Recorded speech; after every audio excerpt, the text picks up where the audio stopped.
எல்லாருக்கும் good evening. இன்றைக்கி நம்ம 10th மேக்ஸில் பார்க்க போகிறது கிராஃப் வந்து தேர்டு சாப்டரில் இருக்குது. தேர்டு சாப்டரில் 3.15 எக்ஸசைஸ் நம்பர் 3.15.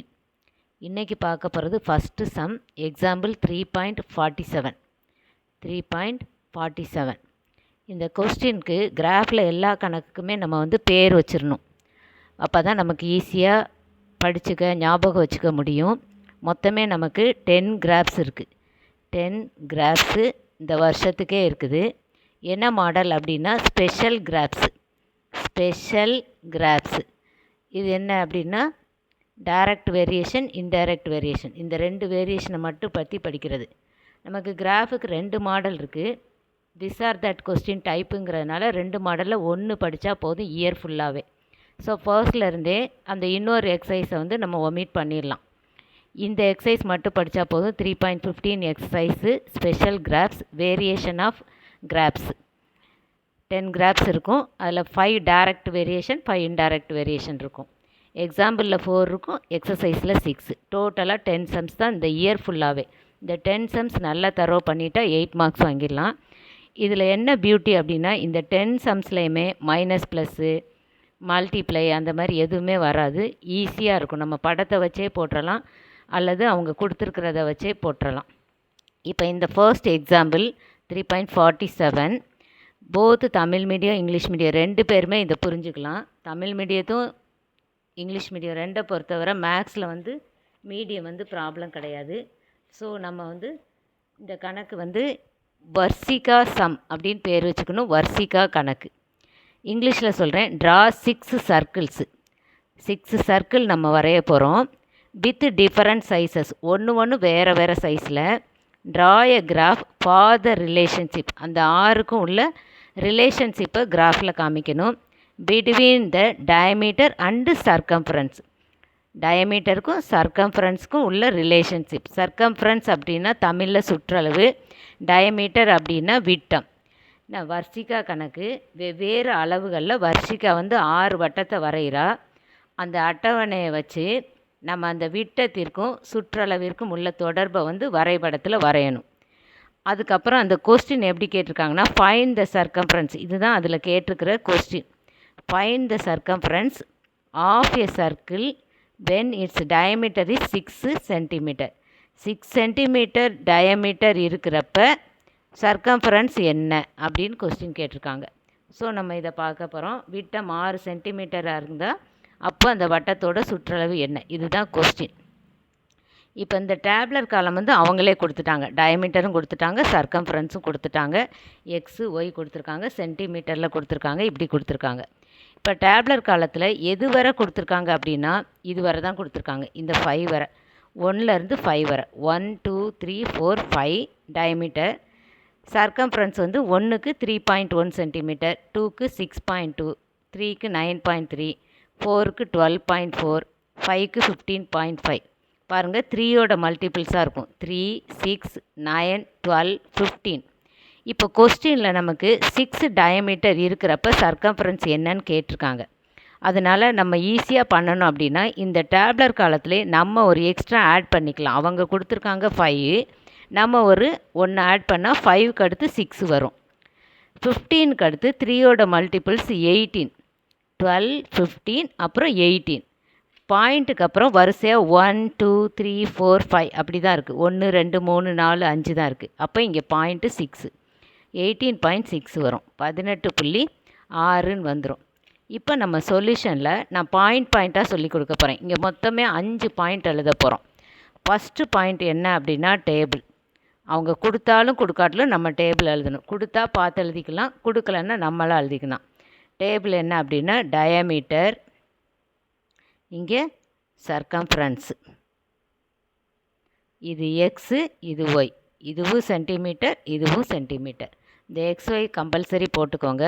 1 2 3 4 5 6. இப்போ 1க்கு வந்து 3.1, 2க்கு 6.2, 3க்கு 9.3, 12.4, 15.5. இது நம்மளாக போட போகிறோம். 15க்கு அடுத்து 3 கூட்டினா 18.6. போட்டாச்சு. இது டேப்லர் காலம். இப்படி போட்டு நீங்கள் ஸ்கேல் வச்சு பென்சில் வச்சு இப்படி போட்டாலும் சரி, இல்லை பென்னிட்டு இப்படி போட்டாலும் சரி. டேப்லர் காலம் போட்டாச்சு. சரி, ஃபஸ்ட் பாயிண்ட் முடிஞ்சிட்டு. செகண்ட் பாயிண்ட் என்னென்னா, கிராஃப் எப்பயுமே நம்ம போடுறதுக்கு நமக்கு பாயிண்ட்ஸ் தேவை. பாயிண்ட்ஸ் மாதிரி நம்ம எழுதிக்கிட்டோம்னா ஈஸியாக இருக்கும். 1,3.1 இந்த 1 கமா போட்டுக்கணும். 2,6.2 3 கமா போட்டு 9.3 நல்லா தெளிவாக எழுதணும். இது கமா இது பாயிண்ட்டு. 4,12.4 அடுத்தது 5,15.5 அடுத்தது 6,18.6. கரெக்டாக நான் எப்பயுமே ஸ்லோ லேர்னரையும், அதாவது ஸ்லோலி ப்ளூமர்ஸ்ன்னு சொல்லுவோம், மெல்ல கற்கும் மாணவர்கள், அவங்கள மைண்டில் வச்சே தான் நான் கணக்கு நடத்துகிறேன். இந்த பாயிண்ட் வந்து நல்லா தெளிவாக போட்டுக்கணும். 3.1 6.2 9.3 இப்படி போட்டுக்கணும். இதே மாதிரி நல்ல மார்க் ஸ்கோர் பண்ணுற பிள்ளைங்க, நல்லா படிக்கிற பிள்ளைங்க இந்த மாதிரி நம்ம நடத்துகிறப்ப நீங்கள் பார்க்குறப்ப சின்ன சின்ன மிஸ்டேக் கூட நீங்கள் கண்டிப்பாக விட மாட்டீங்க. கேர்லெஸ் மிஸ்டேக் வராது. நல்லா தெளிவாக புரிஞ்சு படிக்க ஈஸியாக இருக்கும். சிம்பிளாக சொல்கிற மாதிரி இருக்கும், பட் நமக்கு தேவை மார்க் ஸ்கோர் பண்ணணும். அதனால் நம்ம அண்டர்ஸ்டாண்ட் பண்ண ஈஸியாக இருக்கும். பாயிண்ட்ஸ் எழுதியாச்சு செகண்ட். அடுத்து தேர்டு என்ன அப்படின்னா, இந்த பாயிண்ட்ஸுக்கு அப்புறம் நம்ம என்ன எழுதணும் அப்படின்னா, 3 விஷயம் இருக்குது. இது வந்து 1 2 3ன்னு அப்படி இன்க்ரீஸ் ஆகிட்டே இருக்குது. 3.1 6.2 இதுவும் அப்படி இன்க்ரீஸ் ஆகிட்டே இருக்குது. ஸோ எக்ஸு இன்க்ரீஸ் ஆகுது, ஒய்யும் இன்க்ரீஸ் ஆகுது. அதை எழுதணும். X increases. தமிழில் வந்து எக்ஸு கூடுது, ஒய் இன்க்ரீசஸ். இங்கே ஒய் கூடுது, அதாவது எக்ஸும் கூடுது ஒய்யும் கூடுது. எக்ஸும் கூடுது ஒய்யும் கூடுதுன்னா இதுக்கு பேர் டைரக்ட் வேரியேஷன். டைரக்ட் வேரியேஷன் தமிழில் வந்து நேர்மாறுபாடு. நேர்மாறுபாடு. தமிழ் மீடியம் இதை எடுத்துக்கோங்க, இங்கிலீஷ் மீடியம் இதை எடுத்துக்கோங்க. டைரக்ட் வேரியேஷன் அப்படின்னா ஃபார்முலா வந்து y/x = k. இது மீடியத்துக்கு, எல்லா மீடியத்துக்கும் ஒன்று தான். y/x = k. இந்த ஒய் என்ன பண்ணணும் அப்படின்னா, இந்த ஃபஸ்ட்டு டேர்மை எழுதுங்க. எப்பயுமே இந்த ஃபஸ்ட்டு டேர்ம் பாருங்கள், ஈஸியாக இருக்கும். டிவைட் பண்ணுறது வந்து கொஞ்சம் ஈஸியாகிடும். ஒய் வந்து ஃபஸ்ட்டு டேர்ம் பாருங்கள். ஒய்க்கு என்ன இருக்கோ 3.1. நல்லா கவனிச்சுக்கணும். இங்கே ஒய் தான் மேலே இருக்குது, இங்கே ஒய் 3.1. அப்போ ஒய் இருக்கிற இடத்துல 3.1 எழுதணும். பை எக்ஸு கீழே தான் இருக்குது, இங்கே எக்ஸோட வேல்யூ 1, கீழே அப்போ 1 போட்டுக்கணும். Equal to K. இப்போ எந்த நம்பரை 1ஆல் டிவைட் பண்ணால் கூட அதே நம்பர் தான் வரும். ஸோ 3.1 1ஆல் டிவைட் பண்ணுறப்ப அதே நம்பர் வரும். அப்போ கேயோட வேல்யூ 3.1. கேயோட வேல்யூ 3.1. இப்போ இது நல்லா ஞாபகம் வச்சுக்கணும். எப்படி அப்படின்னா, இந்த கே வந்து equal to K equal to K equal to K 3 தடவை இது அப்படியே வரும். Equal to K equal to K equal to K ஒன்று போல் எழுதுங்க. 3 ஈக்குவல்ஸும் 3கேயும் ஒன்று போல் இங்கே எழுதிட்டு, ஃபார்முலா டைரக்ட் வேரியேஷன் நேர்மாறுபாடு. நேர்மாறுபாடுக்கு y/x. ஒய் இங்கே டேப்லர் காலத்தில் பார்க்கணும். 3.1, எக்ஸ் வந்து 1, ஒய் மேலே இருக்குது, அதனால் 3.1 மேலே போடணும். எக்ஸோட வேல்யூ 1 கீழே போடணும். 1ஆல் எந்த நம்பரை டிவைட் பண்ணாலும் அதே நம்பர் தான் வரும். அப்போ 3.1 = எக்ஸ். முடிஞ்சிருச்சு தேர்டு பாயிண்ட்டு. அடுத்தது ஃபோர்த்து பாயிண்ட். இங்கே இடம் பார்த்தல, அப்போ நம்ம அடுத்த பக்கத்தில் எழுத போகிறேன். ஃபோர்த்து பாயிண்ட் என்ன அப்படின்னா, நம்மளோட கொஸ்டின் என்ன கேட்டிருக்காங்க? Diameter 6 centimetre. டயாமீட்டர் 6 சென்டிமீட்டர் இது கொடுத்துருக்காங்க. தமிழில் விட்டம் 6 சென்டிமீட்டர் கொடுத்துட்டாங்க. இப்போ சர்க்கம்ஃபரன்ஸ் கேட்டிருக்காங்க. சர்க்கம்ஃபரன்ஸ் கேட்டிருக்காங்க. இங்கே விட்டம் கொடுத்துருக்காங்க, சுற்றளவு கேட்டிருக்காங்க. சுற்றளவு. இங்கிலீஷ் மீடியம் பிள்ளைங்களும் இந்த தமிழோட எக்ஸ்ப்ளனேஷனை பார்த்துக்கிட்டிங்கன்னா நல்லா தெளிவாகவே உங்களுக்கு புரிஞ்சிடும். சுற்றளவு கேட்டிருக்காங்க. இந்த இதை எழுதுறதுக்கு தான் நான் முதல்ல டேப்லர் காலத்தில் நம்மளாக ஒரு நம்பரை சேர்த்துக்க சொன்னேன். அங்கே 5 வர சொல்லியிருக்காங்க. அப்போ 6 போடுங்க. 15க்கு அடுத்த 3யோட மல்டிபிள் 15, 3வது டேபிள். ஒரு 3 3 2 3 6 3 9 4 12 5 15 6 3 18 பாயிண்ட்டுக்கு அப்புறம் 0.1 2 3 4 5 அப்போ 0.6. அப்போ இதை நம்ம முதல்ல எழுதி வச்சுக்கிட்டோம் அப்படின்னா இங்கே ஆன்சர் ஈஸியாக எழுதிடலாம். 18.6 சென்டிமீட்டர். இதை எழுதுறதுக்கு 1 மார்க் முடிஞ்சிட்டு. 5வது என்னது அப்படின்னா ஸ்கேல். தமிழில் அளவு திட்டம். அளவு திட்டம் என்ன அப்படின்னா இது ரொம்ப முக்கியம். நான் ரொம்ப ஈஸியாக சொல்லித்தரேன். X axis 1 centimetre, Y axis 1 centimetre. இங்கே எக்ஸ் அச்சு 1 சென்டிமீட்டர், ஒய் அச்சு 1 சென்டிமீட்டர் ஈக்குவல் டு. பாருங்கள், இங்கிலீஷ் மீடியத்துக்கு இன்னொரு ஆட்டம் எழுதுகிறேன். X axis 1 centimetre, Y axis 1 centimetre. இந்த ஸ்கேலை பொறுத்தவரை உலகம் முழுக்க இப்படி தான் எழுதுவாங்க ஸ்கேல். லெஃப்ட் சைடில் 10 சம்முக்கு இதான் வரும். லெஃப்ட் சைடில் 10 சம்முக்குமே X axis 1 centimetre, Y axis 1 centimetre. தமிழில் எக்ஸ் அச்சு 1 சென்டிமீட்டர், ஒய் அச்சு 1 சென்டிமீட்டர். உலகம் முழுக்க இது இப்படி தான் வரும். நம்ம பண்ண போகிற 10 கணக்குக்குமே இடது பக்கம் மாற்றமே கிடையாது, இப்படி தான் வரும். இப்போ வலது பக்கம் எனக்கு ஈஸியாக, உங்களுக்கு எவ்வளோ ஈஸியாக இந்த சம் வந்தால் ஒரு தப்பு கூட விடாமல் 8 மார்க்ஸ் வாங்குறதுக்கு என்ன பண்ணணுமோ அந்த மெஷர்மெண்ட்டை சொல்கிறேன். எக்ஸ் ஆக்சிஸ்க்கு 1 சென்டிமீட்டருக்கு ஈக்குவல் டு 1 சென்டிமீட்டரே எடுங்க, 1 யூனிட்டே எடுங்க, 1 யூனிட். அதே மாதிரி ஒய் ஆக்சிஸில் என்ன எடுக்க போகிறோன்னா 3.1 யூனிட் அப்படியே எடுத்துக்கலாம், 3.1 யூனிட். இப்போ இங்கே தமிழ் மீடியத்தில் எக்ஸ் அச்சு 1 சென்டிமீட்டர் 1 அலகு, ஒய் அச்சு 1 சென்டிமீட்டர் 3.1 அலகு. 3.1 நான் அப்படியே எடுத்துருக்குறேன். இப்படி எடுத்துக்கிட்டிங்கன்னா நீங்கள் தப்பே விட மாட்டீங்க மார்க் பண்ணுறப்ப. பாருங்கள், இங்கே 3.1ன்னா இங்கே நான் போட்டு காமிக்கிறேன். இந்த போட்டாச்சு. எக்ஸ் ஆக்சிஸ் எக்ஸ் அச்சு, இது எக்ஸு, இது எக்ஸ் டேஸு. இந்த லைன் போட்டாச்சு. இது ஒய் டேஸு, மேலே வந்து ஒய். இப்போ இந்த இடத்துல வந்து நம்ம 0 மார்க் பண்ணியிருக்கணும். இங்கே இப்போ தான் காமிச்சேன் ஒன்று ஒன்றா போட போகிறோன்ட்டு. ஒரு அலகு தான் போடுறோம், 1 யூனிட்டு. அப்போ நம்ம ஒன்று ஒன்றா போட்டிருக்கோம். 1 2 3 4 5 ஒன்று ஒன்றா போட்டிருக்கேன்.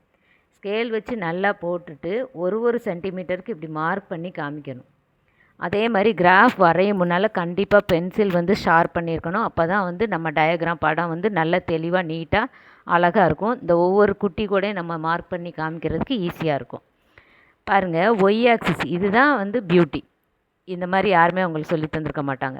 ஒய் ஆக்சிஸ் என்ன பண்ணணும் அப்படின்னா அவங்க 3.1 கொடுத்துருக்கிறதுனால 3.1ஐயே நம்ம அப்படியே எடுத்துக்கலாம். அப்போனா இங்கே நம்ம குறிக்கும் போது தப்பு வராமல் இருக்கும். 0.1 எங்கே குறிக்க, 0.2 எங்கே குறிக்க அப்படிங்கிறது வந்து டவுட் இல்லாமல் ஈஸியாக குறிச்சிடலாம். 3.1 6.2 9.3 அதை அப்படியே அந்த டேப்லர் காலத்தை பார்த்து அப்படியே எழுதியிருக்கேன், வேறு எதுவுமே பண்ணலை. வரிசையாக எழுதிட்டேன். கரெக்டாக எழுதணும். பாயிண்ட் நல்லா வச்சுக்கோங்க, ரொம்ப முக்கியம். மேக்ஸில் 2 நம்பருக்கும் நடுவில் நல்ல பாயிண்ட் இருக்கணும், இல்லைன்னா 31 62ன்னு தெரிஞ்சிடும். அதனால் பாயிண்ட்டு நல்லா கிளியராக வச்சுக்கோங்க. இப்போ ஃபஸ்ட்டு வந்து 1,3.1 அதை வந்து மார்க் பண்ண போகிறேன். இந்த இருக்குது 1, இந்த இருக்குது ஃபஸ்ட்டு கட்டம். 1லேருந்து இந்த இருக்குது 3.1. பாருங்கள், 1லேருந்து 3.1 இந்த பாயிண்ட்டு மேலே எழுதிக்கோங்க. 1,3.1. அடுத்தது 2,6.2 இந்த இருக்குது 2 6.2 இந்த இருக்குது 2,1 கூட அங்கிட்ட எழுதுங்க, இன்னொன்று இங்கிட்ட எழுதுங்க. 2,6.2 ஈஸியாக இருக்கும். அதாவது ஒன்று இங்கேன்னா இன்னொன்று இங்கேன்னா நமக்கு வந்து கிளியராக இருக்கும். அடுத்தது 3,9.3 3,9.3 இந்த இருக்குது 3,9.3.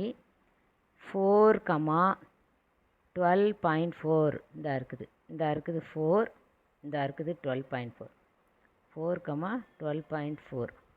அடுத்தது 5, இந்த இருக்குது 5லேருந்து நேராக போடுறோம் 15.5 5,15.5. நெக்ஸ்ட்டு 6, அதையும் மார்க் பண்ணிடணும், வெரி இம்பார்ட்டன்ட். 6, 18.6 மார்க் பண்ணியாச்சு. இப்போ நம்ம வந்து லைன் போட்டு காமிக்க போகிறோம். இப்போ லைன் போட்டு காமிக்க போகிறோம்.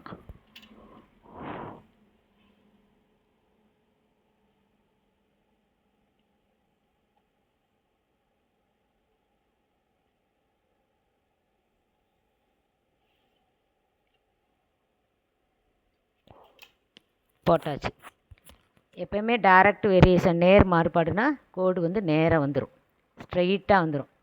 இன்டைரக்ட் வேரியேஷன் எதிர் மாறுபாடுனா பேரபுலா, பரவளையம் இப்படி வரும். சரி, போட்டாச்சு.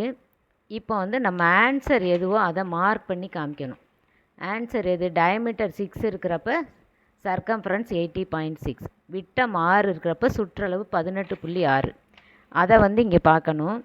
விட்டம் 6னா இதுதான், இதையும் கண்டிப்பாக எழுதிக்கோங்க. இங்கே வந்து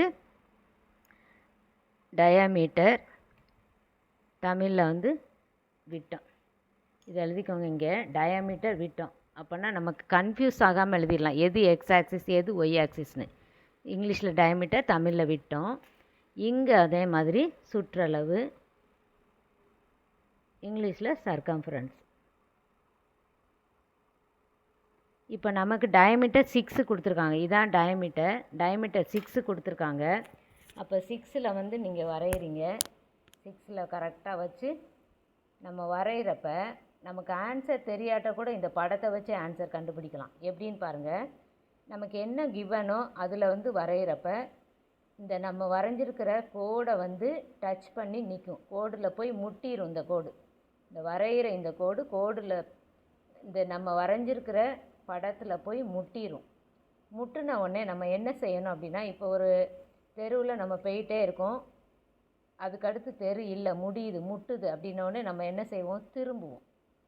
அதே முட்டு சந்தும்பாங்க, அதை திரும்புவோம். அதே மாதிரி இதுவரை இங்கே போனவுடனே இங்கே முட்டின உடனே நம்ம என்ன செய்யணும்னா திருப்பணும். இந்த லைனை திருப்புனா கரெக்டாக இங்கே திருப்புறப்ப ஆட்டோமேட்டிக்காக நமக்கு என்ன ஆன்சர் வருமோ அதில் போய் ஜாயிண்ட் ஆகும். என்ன ஆன்சர் நமக்கு வருமோ அதில் போய் ஜாயிண்ட் ஆகும். பாருங்கள், கரெக்டாக 18.6ல் போய் நிற்கிது. ஆல்ரெடி நம்ம ஆன்சர் பார்த்துட்டோம். டயமீட்டர் 6 வர்றப்ப சர்க்கம்ஃபரன்ஸ் 18.6, விட்டம் 6 வர்றப்ப சுற்றளவு 18.6. இப்போ பாருங்கள், நம்ம 6ல் தான் வரைஞ்சோம், இங்கே போய் முட்டிருச்சு. முட்டுனவுடனே முட்டுச்சந்துக்கு போனால் திரும்பணும்னு சொன்னல, அது மாதிரி இங்கே போனவுடனே இப்படி திருப்புறோம். திருப்பினோடனே கரெக்டாக எங்கே போய் நிற்கிது? 18.6ல் போய் டச் ஆகுது. இதுதான் நமக்கு தேவையான ஆன்சர். இப்போது இதை மார்க் பண்ணி காமிச்சிக்கோம். ஏன் நான் ஒரு மெஷர்மெண்ட்டு இங்கேயும் ஒன்று இங்கேயும் பண்ணுறேன்னா கொஞ்சம் பார்க்க கிளியராக இருக்கும். ஒரே இங்கேயே எழுதுனீங்கன்னா நெருக்கமாக இருக்கும், இங்கேயே எழுதினாலும் நெருக்கமாக இருக்கும், அது நல்லா இருக்காது. இதை கூட நம்ம இப்படி எழுதிடலாம், டைரக்ஷன் மாற்றி எழுதுனா கூட கிளியராக இருக்கும்.